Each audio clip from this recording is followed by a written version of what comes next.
اما با این وجود در اینجا یک مبحث نظری به طرز اجتناب ناپذیری برجسته میشه. سیاست چیه؟ سیاست در نظر شما چی هست؟ اکنون با برجسته شدن مبحث سیاست زدایی از ساحت فهم انسان در نگرش شما دیگه نمیتونیم به چیستی سیاست در حدی که تاکنون تبیین شده اکتفا کنیم. شما سیاست رو چطور تبیین میکنید؟ پیش از تبیین سیاست به یک گزاره توجه کنیم. تمامی تکنیک هایی که انسان در معرض جهان پیش رو می آموزد الزاماً عناصر تشکیل دهنده مدل سیاست نیستند. خب حالا ببینیم این گزاره به صورت بلافصل و مستقیم به ما چه میگوید. اولا میگوید که جهان پیش رو اهم از تکنیک هایی است که انسان آنها را می آموزد. یعنی ابژه تکنیک است و انسان از آن معنی سازی می کند.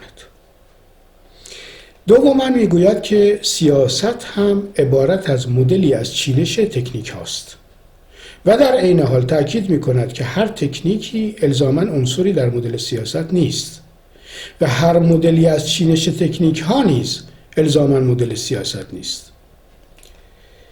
حال پس از معانی بلافصل معانی برآیند اونها رو دنبال می کنیم.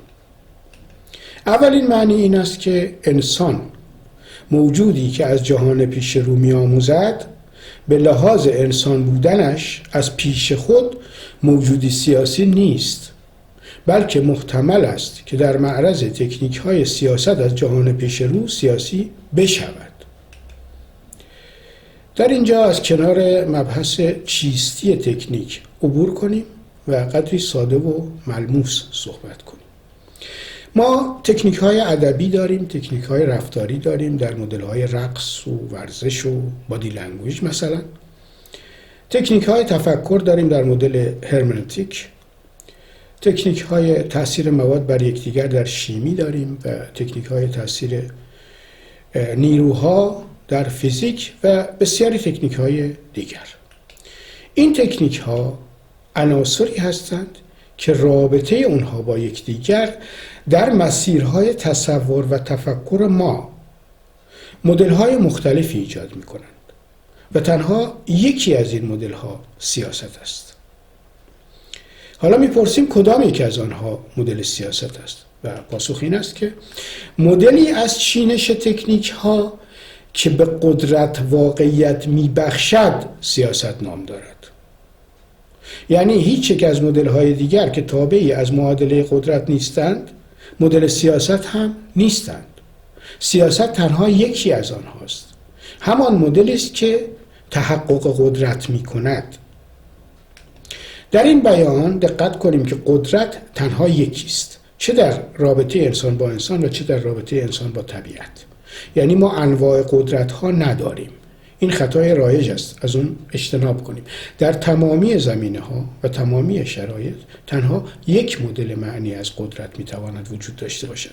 پس از سردرگمی در باب قدرت بیرون بیاییم. حالا به سادگی میتونیم بگیم که انسانی که مقهور قدرت شده است انسان سیاسی است. تفکیک مدل سیاست از مدل‌های دیگر در گذشته میسر نبود و نتیجتاً تا امروز متفکران تصور می‌کردند تمامی هویت سازی‌های انسان سیاسی هستند. پس انسان موجودی ضرورتاً سیاسی است و معنی اون این میشد که حیات اجتماعی انسان ناگزیر اسیر سیاست است و تنها در این اسارت میسر است. یعنی میزان شعور اجتماعی انسان محدود به قدرت و معادله آن، یعنی معادله قدرت باقی خواهد ماند. حال با این تفکیک ما در آستانه پروژه سیاست زدایی از حیات اجتماعی خود قرار میگیریم. موضوع فردیت و تنهایی انسان هم برجسته شد.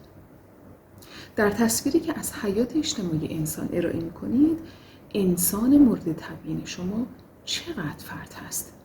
تا چقدر تنهاست؟